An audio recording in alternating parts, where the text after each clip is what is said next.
Hello everyone, good evening everyone. आज हम discuss करने जा रहे हैं 2018 के लाइट के क्वेश्चंस, जिसमें हम 2 मार्क्स क्वेश्चंस लॉन्ग क्वेश्चन का डिस्कशन कर लेंगे और सारे ऑब्जेक्टिव का सॉल्यूशंस देखेंगे क्या क्या क्वेश्चंस हैं। और आपको यहाँ से ये फील होगा कि क्या मैं लाइट पढ़ लिया हूँ तो क्या क्वेश्चंस हमसे बन रहे हैं कि नहीं बन रहे हैं। ओके क्या, तो चलिए हम 2018 के क्वेश्चंस को कंटिन्यू करते हैं। वीडियो थोड़ा हम धीरे धीरे स्लो चलेंगे बिकॉज बहुत लोगों को शिकायत है कि वीडियो काफ़ी फास्ट रहती है। चलिए हम शुरू करते हैं। हाँ, एक बात और है कि अगर आप अभी इलेक्ट्रोस्टैटिक्स पढ़ रहे हो स्थिर वैद्युत की, तो जो भी चीज़ें आप पढ़ लिए हो उसके भी ऑब्जेक्टिव अगर आप लगा सकते हो तो लगाइएगा, क्योंकि ये वीडियो अभी लाइट का बनेगा। पुनः अगली बार इलेक्ट्रोस्टैटिक्स के वीडियो आएंगे और सारा का सारा क्वेश्चंस बैंक हम पूरी तरह से फिनिश कर लेंगे। चलिए शुरू करते हैं 2018 के क्वेश्चंस। फर्स्ट क्वेश्चन था तो ऐसे लाइट का क्वेश्चन नहीं, बट फिर भी आपके कॉन्फिडेंस के लिए देखिए, चालक पदार्थ है, पतली चादर के लिए पूछा है। तो चालक पदार्थ का फॉर्मूला आपको याद होगा सिग्मा बाई एप्सिलॉन नॉट। आपको चालक के लिए सिग्मा बाई 2 एप्सिलॉन नॉट। तो अगर आप अच्छे से पढ़े हो तो आप आसानी से इसे बना लोगे। तो इस तरह से आपको बस एक कॉन्फिडेंस आना चाहिए कि हाँ, चीज़ें बनती हैं, चीज़ें आती हैं जो बन जाती हैं। तो यहाँ से देखते हैं लाइट के क्वेश्चन 1, 2, ये सब लाइट के क्वेश्चन नहीं है। आगे बढ़ते चले जाएंगे कि लाइट के क्वेश्चन और कौन है। तो लाइट के क्वेश्चंस 1, 2, 3, 4 नहीं है। और आगे बढ़ते हैं, यहाँ देखते हैं question number 5, question number 6, question number 7, question number 8, 9, 10, 11, 12, 13, 14, 15, 16, 17, 18। चलिए, तो सबसे फर्स्ट लाइट का क्वेश्चन मिला है 18 नंबर। 18 नंबर क्वेश्चन क्या कहती है कि एक संयुक्त सूक्ष्मदर्शी में अभिदृश्यक लेंस के द्वारा बना प्रतिबिंब। यह मैंने आपको बहुत अच्छे से समझाया था कि इस चीज का ध्यान रखिएगा। संयुक्त सूक्ष्मदर्शी है तो सूक्ष्मदर्शी में आपको याद रखना है क्या कि यहाँ होता था वस्तु, यहाँ इसका बनता था प्रतिबिंब, पुनः यहाँ से लाइट चलती थी और यहाँ इसका एक फाइनल प्रतिबिंब बनता था। ओके क्या, इस तरह से एक फाइनल प्रतिबिंब यहाँ पर बनती थी। इसको बोलते थे ऑब्जेक्टिव, इसको बोलते थे आई पीस, मतलब नेत्रिका, इसको बोलते थे अभिदृश्यक।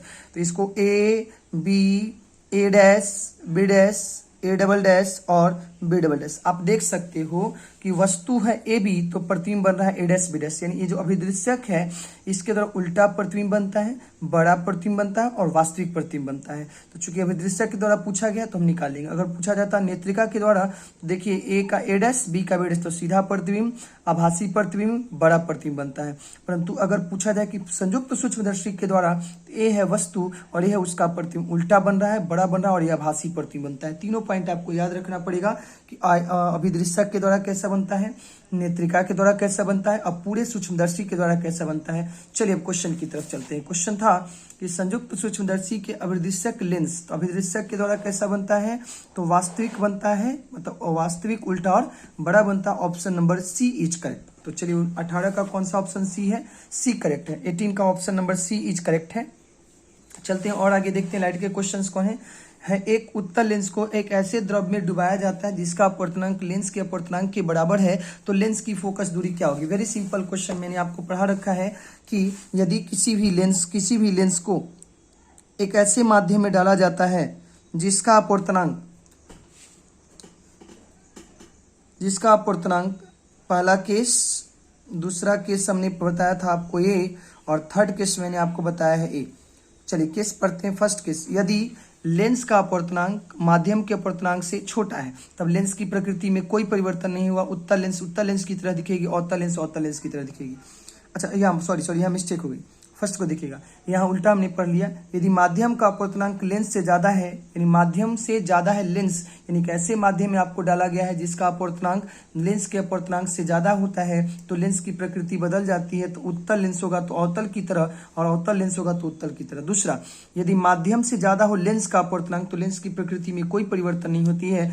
और तीसरा, यदि दोनों का अपवर्तनांक आपस में बराबर है, तो यहाँ आपको मैंने निकाल के भी दिखा दिया था 1/f equal to mu of lens बटा म्यू ऑफ माध्यम -1 इंटू 1/r1 और -1/r2 होता है। ओके क्या, तो देख सकते दोनों इक्वल है तो कट के हो जाएगा 1, 1 - 1 तो 0, 0 में किसी चीज से गुना कीजिएगा तो कितना हो जाएगा 1/f इज इक्वल्स टू 0। तो फोकस निकालेंगे तो होगा 1/0, कितना, इन्फिनिटी, इन्फिनिटी मतलब अनंत। तो चलते हैं ऑप्शन कौन हो जाएगा, अनंत हो जाएगी। अच्छा, एक बात और यहीं पर याद कर लीजिए, यदि किसी भी लेंस को लेंस का अपवर्तनांक और माध्यम का अपवर्तनांक एक दूसरे के बराबर हो जाए तो फोकस कहाँ हो जाती है, इन्फिनिटी। और किसी चीज का फोकस अगर अनंत हो जाता है तो वस्तु आपको नहीं दिखेगी। तो कभी कभी क्वेश्चन घुमा के भी पूछ सकता है कि लिखा रहेगा कि यदि किसी भी लेंस को एक ऐसे माध्यम में डाला जाता है जिसका अपवर्तनांक लेंस के अपवर्तनांक के बराबर है तो फोकस हो जाता है अनंत। और ये भी ध्यान रखिएगा वह वस्तु आपको दिखेगी नहीं, क्योंकि फोकस हो रहा है अनंत तो इमें आपको वस्तु दिखने वाली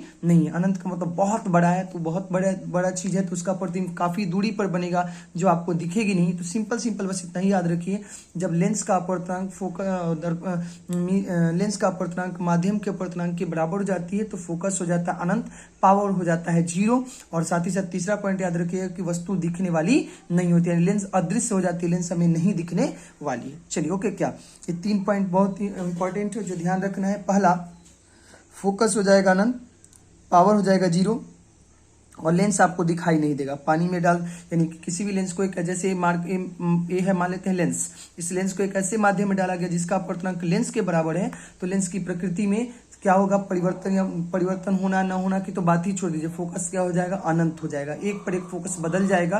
फोकस बदल जाने के का मतलब है कि वह वस्तु आपको नहीं दिखेगी। फोकस अनंत होता है तो पावर अपने आप कितना हो जाएगा, 0 हो जाएगा।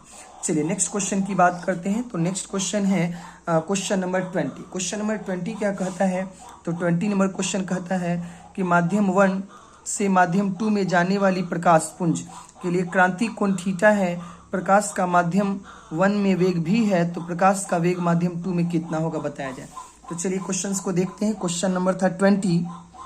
पहले पिक्चर बना लेते हैं। ए है माध्यम 1 और ए है माध्यम 2। बोलता है माध्यम 1 से माध्यम 2 में जाने वाली, तो इसको बना लेते हैं माध्यम 2, इसको बना लेते हैं 1 और यहाँ एक लाइन खींच देते हैं। ए हो गया माध्यम 1 माध्यम 2। माध्यम 1 से 2 में जाने वाली किरण है, उसके लिए क्रांति कोण दिया हुआ है थीटा। क्रांति कोण वह कोण होता है जिस पर प्रकाश सतह के क्या हो जाती है, समानांतर हो जाती है। तो 1 से 2 में जाने के लिए जो क्रांति कोण दिया हुआ है दैट इज थीटा दिया हुआ है। अच्छा, अब दिया है कि माध्यम 1 में जो प्रकाश का वेग भी है तो और माध्यम 2 में प्रकाश का वेग कितना होगा, यही आपसे पूछा जा रहा है। फिर से क्वेश्चन समझ लें। यदि प्रकाश माध्यम 1 से माध्यम 2 में जाती है तो क्रांति कोण है थीटा। क्रांति कोण वह कोण होता है जिस पर प्रकाश सतह के क्या हो जाती है, समानांतर हो जाती है। ए है माध्यम 1 और ए है माध्यम नंबर 2। अच्छा, अब चलिए कहता है कि इसमें वेग है b, इसका वेग है v, बट इसका वेग आपसे पूछा है कि कितना होने वाला है। तो हम सबसे पहले देखेंगे कि क्रांति कोण का क्या संबंध है। तो क्रांति कोण का संबंध होता है जिसका अपवर्तनांक उसी का कोण। तो इसका सघन माध्यम ऊपर कुछ नहीं दिया है तो ऊपर का माध्यम हवा मान लेते हैं हम, और नीचे का जो हमारा कह सकते हैं कि नीचे का माध्यम उसका अपवर्तनांक म्यू मान लेते हैं। तो चलिए हम क्या करेंगे, जिसका अपवर्तनांक उसी का कोण, तो म्यू इंटू साइन थीटा बराबर हवा का 1 और साइन कितना डिग्री, 90 डिग्री, तो ये हो जाएगा 1। यहाँ से mu into sine theta is equals to 1 बचेगा। अब चलते हैं जरा सा कि हमें पता है एक और फॉर्मूला हम जानते हैं क्या, यहाँ पर देख सकते हैं कि अपवर्तनांक is equals to c by v होता है। अपवर्तनांक इक्वल्स टू क्या होता है, सी बाई भी होता है। तो हम ऐसा कह सकते हैं क्या,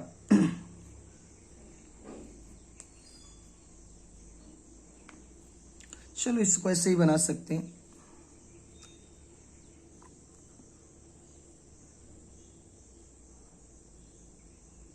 चलिए अब देखा जाए, ए है अपवर्तनांक म्यू किस में चाल है, अपवर्तनांक म्यू इज इक्वल्स टू होता है सी बाई भी। यह है निर्वात में या हवा में चाल और यह है माध्यम में चाल। ओके, यह माध्यम में है। तो अब जरा क्वेश्चन के अनुसार देखते हैं। म्यू निर्वात मतलब हवा, हवा में वेग निकालना है तो इसको कर देते हैं भी डैश। अच्छा, आगे बढ़ते हैं।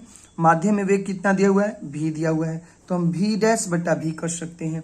अब ये इक्वेशन 1 मान लीजिएगा, इसको रख दिया जाए तो वी डैश बटा v into sine theta is equals to 1। अगर वी डैश चाहिए तो भी चला जाएगा ऊपर और साइन थीटा नीचे, तो आंसर हो जाएगा v dash is equals to v by sine theta. Option B is correct. But इसको बनाने के और सिंपल तरीके आपको फिर से एक बार इस क्वेश्चन को समझा दिया जाए। चलिए क्वेश्चन नंबर 20 देखते हैं। 20 नंबर है माध्यम 1 से माध्यम 2 में जाने वाली प्रकाश के लिए क्रांति कोण थीटा है। माध्यम का वेग माध्यम 1 में है भी, तो प्रकाश का वेग माध्यम 2 में कितना होगा। तो हम क्या करने वाले हैं, हम सिंपल बातों को समझते हैं। ऐसे बनाने से ऐसे भी बना सकते हैं कि माध्यम मान लेंगे, दूसरा हवा है, क्वेश्चन तो बन के आंसर आ गया है। ऐसे करके देखिए आंसर आ गया। परंतु इसको हम थोड़ा और अच्छे ढंग से आपको समझाते हैं, थोड़ा क्लियर वे में समझाते हैं। 20 नंबर ऑब्जेक्टिव को देखिएगा।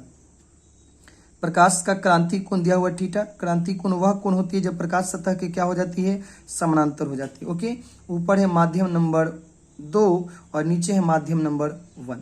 अब क्वेश्चन पढ़िए। माध्यम 1 में माध्यम 1 का अपवर्तनांक मान लेते हैं μ1 और इसका वेग है कितना v। माध्यम 2 का अपवर्तनांक मान लेते हैं μ2 और इसका वेग हमको निकालना है तो इसको मान लेते हैं v'। अब चलते हैं इक्वेशन के अनुसार, आपको पता लगेगा। पहला चीज आप क्या जानते हो कि स्नेल का नियम लगाएंगे। स्नेल्स लॉ क्या कहती है, तो स्नेल्स लॉ आपको पता होगा, जिसका अपवर्तनांक उसी का कोण, तो μ1 इंटू साइन थीटा बराबर ऊपर का अपवर्तनांक है μ2 इंटू एंगल कितना, साइन 90। यहाँ से हमको क्या पता चलता है कि sine theta into μ1 is equals to, इधर बचेगा μ2 इंटू 1 दैट इज μ2। अब हमको एक बात समझ में आने लगी है, दिस इज इक्वेशन नंबर 1। अब हम एक और चीज जानते हैं, अपवर्तनांक μ equals to c by v होता है। तो अगर कोई हमसे पूछता है कि μ1 बताओ तो हो जाएगा c बाई v1, और कोई पूछता है μ2 बताओ तो हो जाएगा c बाई v2। इन दोनों को इक्वेशन 1 में रख दीजिए तो हो जाएगा c by v1 into sine theta बराबर, यहाँ देखिए μ2 है क्या, तो μ2 की जगह लिख सकते हैं c बाई v2। c से c गुजर गए। चूंकि आपको माध्यम 2 में प्रकाश का वेग निकालना है तो v2 को कर देंगे इधर और v1 को कर देंगे क्रॉस मल्टीप्लाई, तो हो जाएगा v1 बटा साइन थीटा। ये है आपका v2। v2 मतलब माध्यम 2 में प्रकाश का वेग, v1 मतलब माध्यम 1 में प्रकाश का वेग। अब देखिए तो माध्यम 1 में प्रकाश का वेग कितना दिया हुआ है, v, तो यहाँ लिख सकते हैं v by sine theta is the correct answer. ऐसे ही करके बनाइए, काफी सिंपल है। सबसे पहले स्नेल्स लॉ लगाएंगे। स्नेल्स लॉ से अपवर्तनांक का संबंध आएगा और तब इसको वैल्यू को पुट करेंगे तो आपका आंसर चल आएगा। चलिए 20 के बाद आगे बढ़ते हैं और देखा जाए और कौन सा लाइट का क्वेश्चन है। तो लाइट का क्वेश्चन देखते हैं। तो अगला है कि एक सूक्ष्मदर्शी को 1 इंच की दूरी पर अवस्थित वस्तु के लिए उपयोग किया जाता है। आवर्धन हमको 5 गुना करना है तो उपयुक्त लेंस की फोकस दूरी कितना होना चाहिए। तो देखते हैं जरा, उपयुक्त लेंस की फोकस दूरी निकालने को पूछा गया है। क्वेश्चन नंबर 21 सब लोग देखिएगा। क्वेश्चन नंबर 21 यहाँ है और 21 अब हम लोग देखते हैं। बोलता है सूक्ष्मदर्शी को 1 इंच की दूरी पर स्थित है। तो एक सूक्ष्मदर्शी है, तो सरल सूक्ष्मदर्शी की बात करता है। तो सूक्ष्मदर्शी में ये उत्तल लेंस है और आवर्धन आपको कितना चाहिए, तो आवर्धन चाहिए 5 गुना 5 टाइम्स। क्या आपको पता है आवर्धन का फॉर्मूला होता है प्रतिबिंब की ऊंचाई बटा वस्तु की ऊंचाई is equals to v by u. v by u मतलब प्रतिबिंब दूरी बटा वस्तु दूरी, लेंस में प्लस और मिरर में माइनस। तो चलिए यहाँ से हम v is equals to 5u कह सकते हैं। क्या क्रॉस मल्टीप्लाई कीजिएगा तो v किसके इक्वल हो जाएगा, 5 गुने u के इक्वल हो जाएगा, यानी प्रतिबिंब दूरी बराबर 5 गुने वस्तु दूरी। अच्छा, अब चलिए लेंस के लिए हम फॉर्मूला जानते हैं क्या। लेंस फॉर्मूला क्या होता है, 1 by v plus 1 by u is equals to 1 by f। गलत, ये होता था मिरर फार्मूला। लेंस फार्मूला होता है 1 by v minus 1 by u is equals to 1 by f. अब v के जगह रख दीजिए, v के जगह कितना रख दीजिएगा, 5u minus 1 by u is equals to 1 by f. Okay क्या, अब यहाँ से एलसीएम हो जाएगा कितना, 5u तो हो जाएगा 1 minus 5 is equals to 1 by f. यहाँ से हो जाएगा minus 4 by 5u is equals to 1 by f और यहाँ से f निकालिएगा तो हो जाएगा कितना, 5u बाई 4। अच्छा, अब क्वेश्चन को अच्छे से पढ़ा जाए। क्वेश्चन में कितने दूरी पर वस्तु को रखा है, 1 इंच, तो u का वैल्यू रख देते हैं 1 इंच, तो 5 बाई 4 गुने 1 इंच। 1 इंच रख दिया, 5 बाई 4 का मतलब होता है 1.25। तो आंसर हो गया कितना, फोकस दूरी 1.25 inch is the correct answer. Option number C is correct. इसका ऑप्शन कौन सा करेक्ट है, सी करेक्ट है। आगे चलते हैं, नेक्स्ट क्वेश्चन है दूर दृष्टि दोष को दूर करने के लिए कौन सा लेंस। तो 2 अक्षर में 3 अक्षर, तो उत्तर दूर दृष्टि दोष है 2 अक्षर, तो आंसर हो जाएगा उत्तर लेंस। आगे चलते हैं, किसी भी प्रिज्म में एक वर्णीय प्रकाश के आपतित होने पर निम्न में से कौन सी घटना होती है।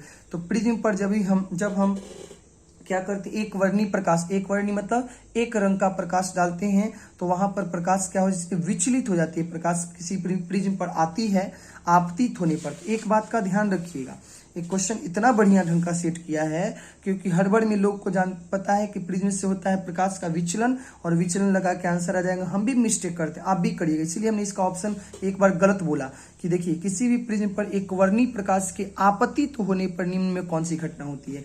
तो प्रिज्म पर होता है विचलन की घटना, तो लोग तुरंत विचलन लगा के चले जाते हैं, बट इसको थोड़ा समझें। क्वेश्चन क्या बोला था, तो क्वेश्चन बोला है 23 कि किसी भी प्रिज्म पर प्रकाश के आपतित होना है, देखिए ये प्रकाश से आपतित होना है, यहाँ विलंब खींचेंगे, इधर का माध्यम हवा है जनता, ये है कांच, कांच का बना है मान लीजिए, तो प्रकाश को जाना है कहाँ, विरल से सघन, तो स से सघन जाना था ऐसे और जाएगी ऐसे, तो प्रकाश का क्या होगा, यहाँ पर अपवर्तन की घटना होगी, ठीक है, अपवर्तन की घटना होगी या विचलन की भी घटना बोल सकते हैं। देखिए प्रकाश को जाना था ऐसे, प्रकाश अपने पथ से विचलित हो गई है, तो प्रकाश अपने पथ से विचलित हो गई है, तो ध्यान रखिएगा कि इसका आंसर क्या हो जाएगा, विचलन। इस बात को फिर से थोड़ा समझ लीजिए, एक सेकेंड मैं लाइट ऑन कर देता हूँ। इस बात को थोड़ा समझ लिया जाए, क्या होता है 23 नंबर क्वेश्चन में कि बोला है कि किसी भी प्रिज्म पर एक वर्णीय प्रकाश के आपतित होने पर कौन सी घटना होती है, तो लोग कर देते हैं वर्ण विक्षेपण, वर्ण विक्षेपण, क्योंकि प्रिज्म से जब लाइट निकलती है तो आपको पता है 7 रंग की पट्टी प्राप्त होती है जिसे वर्ण विक्षेपण कहते हैं, और वही लगा के अब चले आइएगा, जो कि गलत है, क्योंकि इसने बोला है, यहाँ पढ़िए, ये बोलता है कि प्रिज्म से निर्गत होने पर, बाहर निकलने पर वर्ण विक्षेपण, आप प्रिज्म के सतह पर आपतित होने पर कौन सी घटना होगा, विचलन, तो आंसर कौन हो जाएगा, option number B is correct. एक बार मैं फिर से इसे समझा दूं सब लोगों को, 23 देख लीजिए, क्वेश्चन क्या कहता है, जब प्रकाश ऐसे जाती थी, ऐसे जाती थी और ऐसे जाकर के 7 कलर्स में बढ़ जाता था, तो अगर पूछेगा आपतित होने पर कौन सी घटना होती है, तो आपतित होने पर विचलन की घटना होती है, परंतु निर्गत होने पर प्रकाश 7 रंगों में बढ़ जाती है, तो इसको बोलते हैं वर्ण विक्षेपण की घटना। तो पढ़ लेना है क्वेश्चन को अच्छे से कि क्वेश्चन में क्या दे रखा है। आपतित होने पर विचलन और बाहर निकलने पर वर्ण विक्षेपण, तो 23 का option number B is correct. अगला है प्रकाशीय तंतु किस सिद्धांत पर आधारित है, तो आपको पता है ऑप्टिकल फाइबर किस सिद्धांत पे होता है, TIR, पूर्ण आंतरिक परावर्तन, option number A is correct. अगला क्वेश्चन है 25 नंबर, दो तरंगों के व्यतिकरण से उत्पन्न अधिकतम परिमाणी आयाम का मान बताइए। दो समीकरण दिया हो, y1 बराबर 4 sin omega T and y2 बराबर 3 cos ओमेगा टी। क्वेश्चन इतना अच्छा है कि लोग हड़बड़ में बहुत मिस्टेक करते हैं इस क्वेश्चन को। देखा जाए इस क्वेश्चन को कैसे बनाएंगे। 25 नंबर में दो समीकरण दिया हुआ है, y1 बराबर कितना 4 sin omega T and y2 बराबर कितना दिया हुआ है 3 cos ओमेगा टी। एक होता है साइन ओमेगा टी और एक होता है कॉस ओमेगा टी, ठीक है। 4 sin omega T and 3 cos omega T. अब हड़बड़ में जनता पता है लोग क्या करता है, चूंकि उसको ए मैक्सिमम का फॉर्मूला याद होगा, मैक्सिमम आयाम एम्पलीट्यूड का फॉर्मूला था A1 प्लस A2 और न्यूनतम का फॉर्मूला था कितना A1 माइनस A2 का मोड। A1 माइनस A2 का क्या लेते थे मोड। अब हड़बड़ में लोग क्या करते हैं, तुरंत देखते हैं एक का आयाम है 4 और एक का आयाम है 3, तो 4 प्लस 3 कर देते हैं और आंसर हो जाता है 7। ऑप्शन में दिया हुआ है ऑप्शन नंबर ए दिया हुआ है, लोग इसी को लगा के चलाते हैं, बट ए है गलत। पता है ये फॉर्मूला हम तब लगाते हैं जब यहाँ साइन है तो यहाँ साइन होना चाहिए, यहाँ कॉस है तो यहाँ भी क्या होना चाहिए कॉस होना चाहिए, बट एक है साइन में और एक क्या है कॉस में, और साइन और कॉस में होता है तो दोनों के बीच का एंगल कितना डिग्री का हो जाएगा 90 डिग्री का हो जाएगा। समझ लीजिए जीरो का वैल्यू 0, साइन 0 0 और कॉस 0 90, तो कितने डिग्री का अंतर है 90 डिग्री का अंतर है।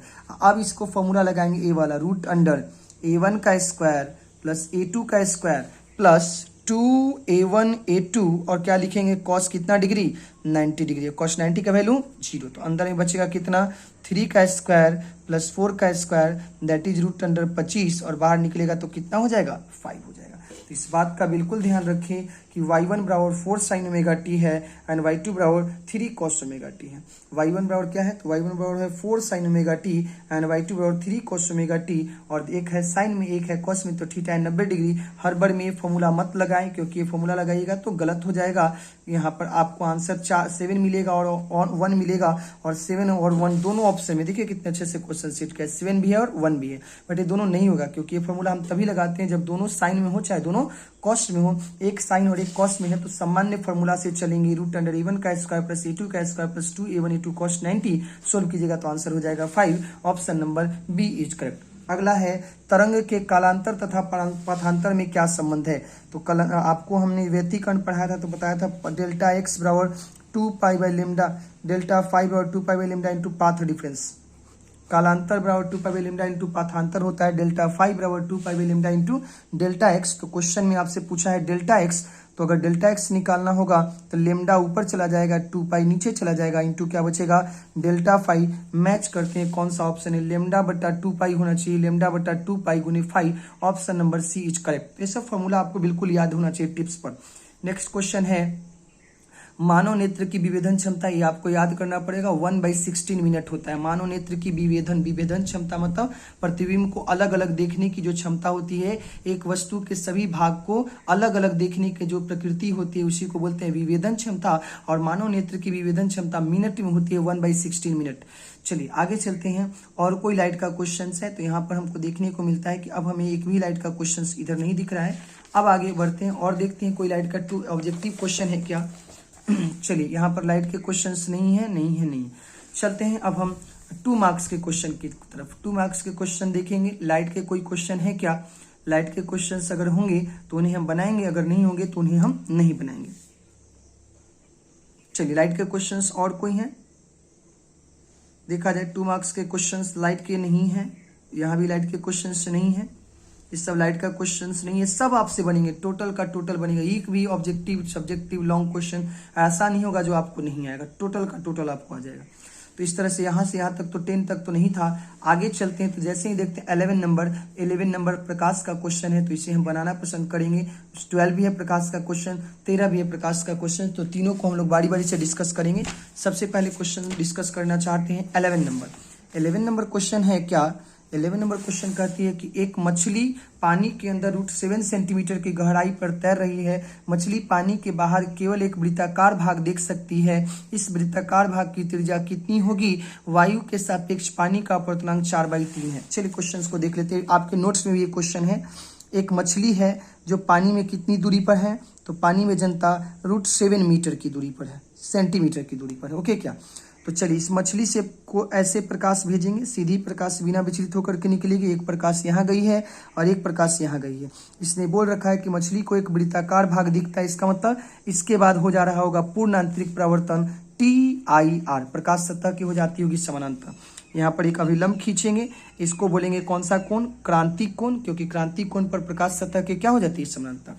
अब केवल कुछ दिक्कत नहीं, बोला इसकी त्रिज्या कितनी होगी बताइए, इस वृत्त का त्रिज्या कितना होगा? तो देखिए तो यहाँ पर आपको जेड बनता हुआ नजर आ रहा है। देखिए तो दिस इज जेड, तो अगर जेड बनता हुआ नजर आ रहा है तो AIC है, तो ये भी कितना होगा जनता? IC होगा। अच्छा अब चलते हैं। सबसे पहले जो सतह है, इधर हवा है और नीचे क्या है? पानी है। अच्छा हम लगाएंगे स्नेल का नियम। स्नेल का नियम क्या कहता है? जिसका अपवर्तनांक उसी का कोण, तो पानी का अपवर्तनांक 4/3 और कोण कितना? sin IC। हवा का अपवर्तनांक 1 और कोण कितना डिग्री? 90 डिग्री, तो हो जाएगा sin 90। यहाँ से हमको मिल चुका है sin IC, निकालिएगा तो हो जाएगा 1 और ये नीचे से यहाँ बचा हुआ है 4/3। अब निकालिएगा sin IC तो 3 ऊपर चला जाएगा और 4 नीचे, कितना बच गया? 3/4। This is the sin IC। sin theta बराबर होता है परपेंडिकुलर अपॉन हाइपोटेनस, लंब बटा कर्ण।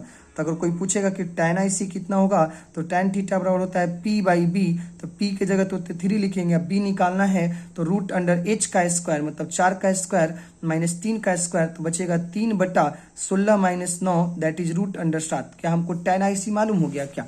अब चलते हैं, tan IC मालूम हो गया तब इस त्रिभुज में चलते हैं। एक त्रिभुज आपको दिख रहा होगा, इस त्रिभुज में लगा दीजिए tan IC, tan थीटा। ये वाले त्रिभुज में, ये वाला जो त्रिभुज आपको दिख रहा है, ये त्रिभुज आपको जो दिख रहा है इस वाले में लगाएंगे tan थीटा बराबर परपेंडिकुलर अपॉन बेस, तो परपेंडिकुलर है R और बेस कितना है जनता? √7। ओके क्या?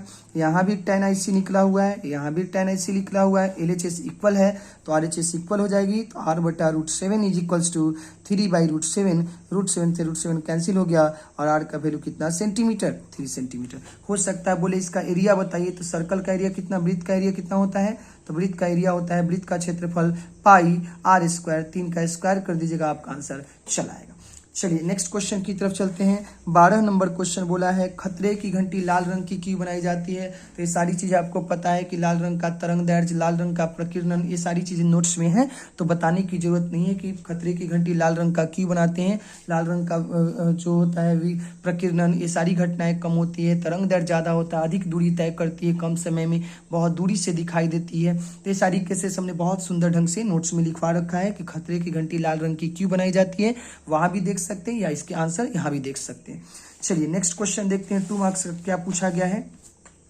एक छोटी पिन मेज पर स्थापित की जाती है तथा इसको 50 सेंटीमीटर की दूरी के ऊपर से देखा जाता है। यदि पिन के ऊपर 15 सेंटीमीटर मोटा कांच का गुटका रख दिया जाए तो पिन का प्रतिबिंब अब कितना ऊपर दिखाई देगा, बताया जाए। तो देखिए क्वेश्चन क्या है कि एक टेबल है, ठीक है। एक टेबल के ऊपर पिन रखा हुआ है, दिस इज पिन, और इस पिन को कितनी ऊंचाई से देखा जा रहा है जनता? तो इसको देखा जा रहा है यहाँ से एक आदमी है जो कि 50 सेंटीमीटर की ऊंचाई से देख रहा था। ओके क्या? तो चूंकि यहाँ से वस्तु से लेकर के व्यक्ति के बीच का माध्यम हवा है, तो यही वास्तविक दूरी होगा, व्यक्ति को 50 सेंटीमीटर पर ये पिन दिखेगा।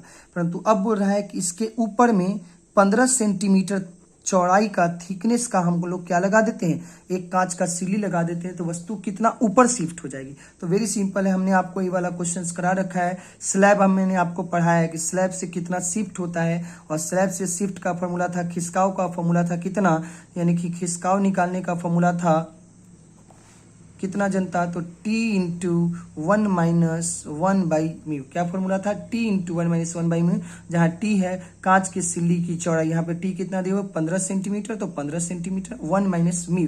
μ कांच का बना हुआ है, तो कांच का अपवर्तनांक होता है 3/2।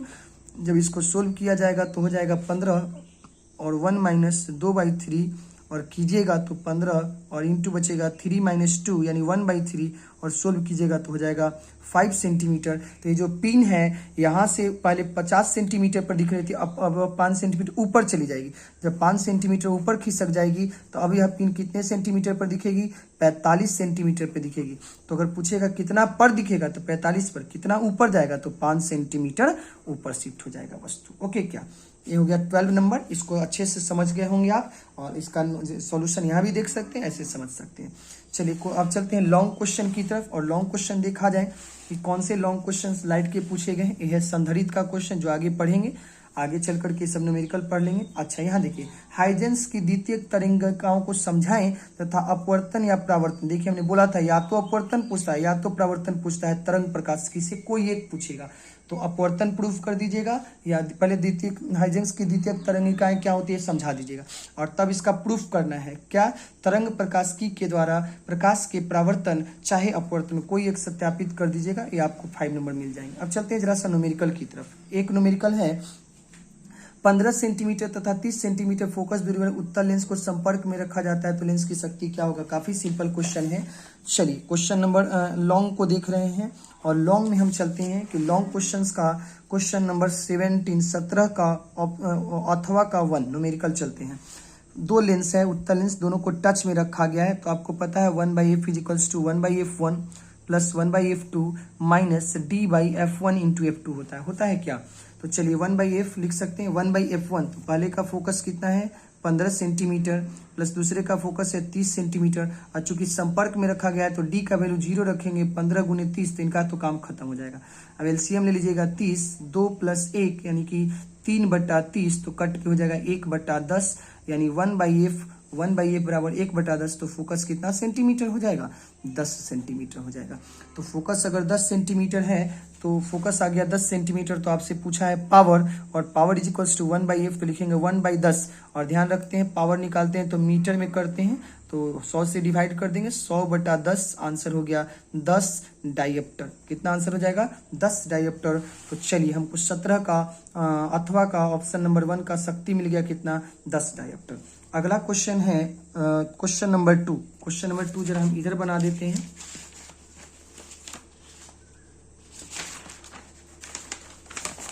चलिए क्वेश्चन नंबर 2 को देखा जाए। क्वेश्चन नंबर 2 क्या कहती है, तो क्वेश्चन नंबर 2 कह रही है कि दूसरा नंबर क्वेश्चन 17 का दूसरा नंबर क्वेश्चन क्या कहता है कि कांच की एक प्रिज्म कोण 72 डिग्री है, अपवर्तनांक इतना है, इसे इतना अपवर्तनांक के द्रव में डुबाया जाता है। प्रिज्म से गुजरने वाले समानांतर पुंज के लिए न्यूनतम विचलन का मान ज्ञात करें। तो चलिए, क्या आपको प्रिज्म के लिए अपवर्तनांक का फॉर्मूला हमने पढ़ा है, mu equals to sine a plus delta minimum by 2, और नीचे होता था कितना साइन a/2। हमको डेल्टा मिनिमम निकालना है। अब देखिए ये जो अपवर्तनांक है, चूंकि हमने जो प्रूफ किए थे तो प्रूफ किया गया था ये इसका अपवर्तनांक था म्यू, और बगल में था हवा, और हवा का अपवर्तनांक कितना होता है 1 होता है। तो ये जो लिखने का तरीका है जो म्यू है ना, वास्तव में क्या है कि इसको ऐसे लिखा जाता है mu of glass with respect to, या ऐसे कहेगा अच्छा रहेगा कि इसको कह सकते हैं mu of prism with respect to माध्यम।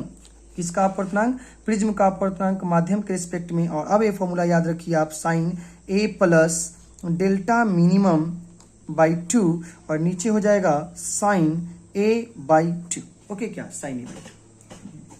थोड़ा सा स्टैंड में प्रॉब्लम है, इसी कारण बहुत ज़्यादा ये मतलब कह सकते हैं फ्लक्चुएट करती है, हिलती है, बट कोई दिक्कत नहीं है। तो देखिए इसको हम बताए थे, जो आगे उसको ऊपर, जो पीछे उसको नीचे, कैसे लिखते हैं, प्रिज्म का अपवर्तनांक बटा माध्यम का अपवर्तनांक, इधर लिख देंगे sine a plus delta minimum by 2 और नीचे कितना साइन ए बाई 2। अब चलिए प्रिज्म का अपवर्तनांक बोला है, प्रिज्म का कांच का बना है और माध्यम हवा, माध्यम इस बार पानी रखा गया है, तो कांच का 3/2 और पानी का कितना 4/3। चलिए इसको रखा जाए तो हो जाएगा 3/2 और नीचे कितना 4/3। इधर साइन प्रिज्म का कोण है 72 degree plus delta minimum by 2 और नीचे साइन 72/2। अब देखिए 3 ऊपर चली जाएगी तो कितना हो जाएगा, 3 3 जा 9, 4 2 जा 8 और इधर कितना साइन 72 प्लस डेल्टा मिनिमम और बाई 2 और नीचे साइन 36 डिग्री 36 डिग्री। अब एक क्वेश्चन थोड़ा सा मिस्टेक दिक्कत करेगा क्योंकि 36 डिग्री का वैल्यू हमें नहीं पता है, तो कैलकुलेटर की आवश्यकता होगी। तो 9/8 तो लिखेंगे ही लिखेंगे और गुने sine 36 degree is equals to sine 72 plus delta minimum और बाई कितना 2 हो जाएगा। अब साइन 36 का वैल्यू कैलकुलेटर से रखना पड़ेगा, रखने के बाद कुछ न कुछ वैल्यू आएगा और पुनः यहाँ से हम निकालेंगे। मान लेते हैं कि sine 72 plus delta minimum by 2 is equals to कुछ आया। जैसे मान लेते हैं इसको सोल्व किए ना, तो देखो साइन 30 का वैल्यू होता है 1/2, तो 36 का वैल्यू 1/2 से थोड़ा सा ज़्यादा होगा, तो करीब करीब मान लेते हैं कि 9/17 मान लेते हैं, ठीक है। 1/2 और साइन 90 का वैल्यू होता है 1, तो साइन 36 1/2 से थोड़ा सा ज़्यादा, तो थोड़ा सा ज़्यादा 1/2 से हो जाएगा, यानी कि करीब करीब 1/2 से छोटा सा, यानी कि करीब करीब यानी 8 ही मान के चलते हैं, कोई दिक्कत नहीं। 36 है ना, तो 1/2 ना, तो हम 30 डिग्री मान के चलते हैं, अपने मन से मान लिया कि 36 डिग्री को 30 के करीब है, तो हो जाएगा 9/60। अब यहाँ से निकाल देंगे 72 प्लस डेल्टा मिनिमम बाई 2 और इधर चला जाएगा तो हो जाएगा साइन इनवर्स 9/16। तो ये क्वेश्चन थोड़ा सा कॉम्प्लिकेटेड हो गया है क्योंकि इसका वैल्यू आप नहीं जानते हो। और पुनः मान लेते हैं कि इसका वैल्यू, मान लिया जाए कि इसका वैल्यू आ गया है 20 डिग्री, मान लिया जाए कि 20 डिग्री आ गया, तो यहाँ से पुनः निकालेंगे 72 plus delta minimum is equals to 20 गुने 2, तो दैट इज 40 डिग्री। अब चूंकि डेल्टा मिनिमम चाहिए तो 72 उधर चला जाएगा और यहाँ से डेल्टा मिनिमम हो जाएगा 40 माइनस 72 दैट इज -32 डिग्री। तो ये हम आपको बस मेहनत करना सिखाए हैं कि ऐसे बनेगा, बिकॉज इसका वैल्यू हम बिना कैलकुलेटर के नहीं रख सकते, भले माइनस में आ गया है, तो ये तो सिखाने के लिए हम आपके साथ ऐसा किए हैं कि हाँ इसको ऐसे बनाते हैं। बट इस बात का ध्यान रखे हैं कि कभी भी आप हड़बड़ नहीं करना है, इसमें ध्यान ही रखना है कि हमने क्या किया है कि यहाँ से यहाँ तक सिखाने का प्रोसेस है, अपने मन से इसको 30 डिग्री माने हैं, सोल्व किए हैं। बट आपका काम है, क्योंकि क्वेश्चन में जरूर रखा रहेगा साइन 36 डिग्री का मान कितना होगा, क्वेश्चन में देगा, और क्वेश्चन में देगा उसके अनुसार चलिएगा तो आंसर आपका क्या चलाएगा, सही चलाएगा। तो ये जो फॉर्मूला है ध्यान रखिएगा, ये फॉर्मूला होता है म्यू, जो याद रखते हैं तो ये है, चूंकि हवा है तो हवा का कितना होता है 1, और 1 से किसी चीज में भाग देते हैं तो वही बनता है। तो ये फॉर्मूला याद करने से पहले याद रखिए कि यह प्रिज्म का अपवर्तनांक बटा माध्यम का अपवर्तनांक है, चूंकि माध्यम था हवा तो हवा के लिए 1 होता है। चलिए इस तरह से हम कह सकते हैं कि हमारा 2018 का सारा क्वेश्चन फिनिश होता है। और objective, subjective, short and long दोनों। मिलते हैं नेक्स्ट ईयर के साथ। Thank you everyone, bye everyone, bye.